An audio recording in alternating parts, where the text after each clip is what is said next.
Thom Hartmann here on the news. You need to know this. Information is flooding in rapidly about the Boston Marathon bombings and the suspicious letters sent to President Obama and Representative Richard Weicker. So stay tuned to the Thom Hartmann Program and your local news outlets for the latest information. We'll be discussing this on the program and bringing you updates as information is released. Today, the U.S. Senate is expected to vote on gun control legislation for the first time in nearly 20 years.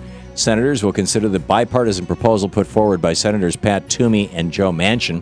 If the bill reaches the 60-vote Republican filibuster threshold, it will expand background checks and close the gun show loophole. The Senate will also consider 9 possible amendments to the legislation.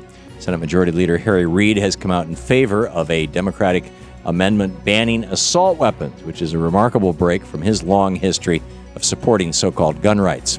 Republicans also submitted provisions to the bill, like demanding concealed weapon permits be recognized across state lines. Advocates of stronger gun laws say that the bill does not go far enough to take weapons of war off our streets, but Democratic leaders are imploring colleagues to support the bill. Senator Dianne Feinstein, who has pushed for a new assault weapons ban, said, "It may not be everything I want, but it's a step in the right direction." The razor-thin margins indicate that the vote could go either way. At the very least, for the very first time in nearly 2 decades, victims of gun violence will get a vote. It's about time. In screwed news, the so-called Gang of Eight has finally released their immigration bill. Advocates of the reform are cheering some of the plan's components, like an expedited path to citizenship for dreamers and farmers, and an immediate halt to the deportation of immigrants who have not committed crimes. However, activists and immigrants hoping for real reform are concerned by the bill's border security benchmarks. The legislation calls for adding, quote, 100% eyes on the border, end quote, and preventing 90% of all illegal boarding crossings. According to the plan, those goals are not met within 5 years. The so-called Border Commission of State Governors can step in to recommend action. That commission is made up of some of the most anti-immigration governors in our nation, including Jan Brewer of Arizona, Rick Perry of Texas. And undocumented immigrants can't even apply for legal status until the Department of Homeland Security creates a strategy to achieve this nearly impossible goal. Immigration reform advocates have been calling for a comprehensive plan for decades, but this may not be quite the plan they've been waiting for. In the best of the rest of the news this morning, the Supreme Court released a ruling which states that administering an invasive blood test requires a warrant under the Fourth Amendment. The case involved the arrest of Tyler McNeely, who was pulled over and asked to take a breathalyzer. When he refused, police brought him to the local hospital and had a blood alcohol test performed against his will.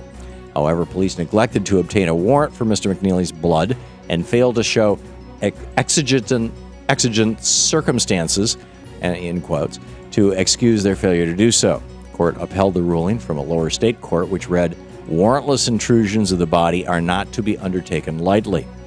And according to the Supreme Court, the fact that alcohol dissipates the bloodstream does not give the police the right to draw blood without a warrant. The Fourth Amendment doesn't have a carve-out for the convenience of law enforcement personnel. If police think drawing the blood of a suspect is vital to preserving evidence, then they should obtain a warrant to stick a needle in someone's arm, a person who at that point is presumed innocent. It's good news that the Supreme Court is upholding the Fourth Amendment in this case. Last week, a House committee approved the controversial CISPA legislation, but removed 4 key provisions meant to protect online privacy.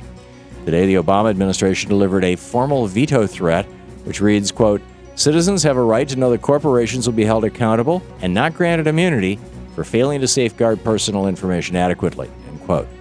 CISPA advocates say the bill is necessary to encourage companies to provide the federal government with more information about users, but opponents argue that the bill provides sweeping legal protection for companies who violate our privacies.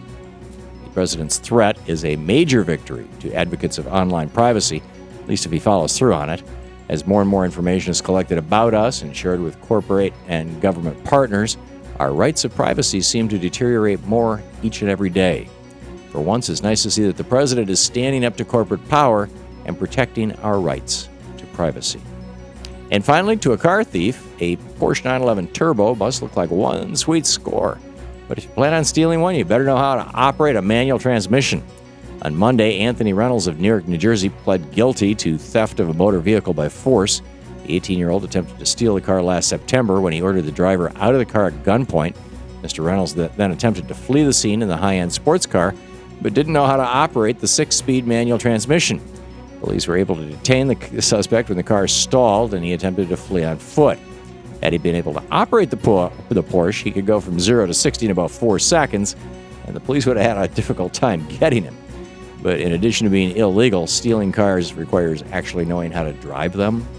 To avoid jail time and additional embarrassment, Mr. Reynolds may want to rethink his choice of career. And that's the way it is today, Wednesday, April 17th, 2013. I'm Thom Hartmann on the news.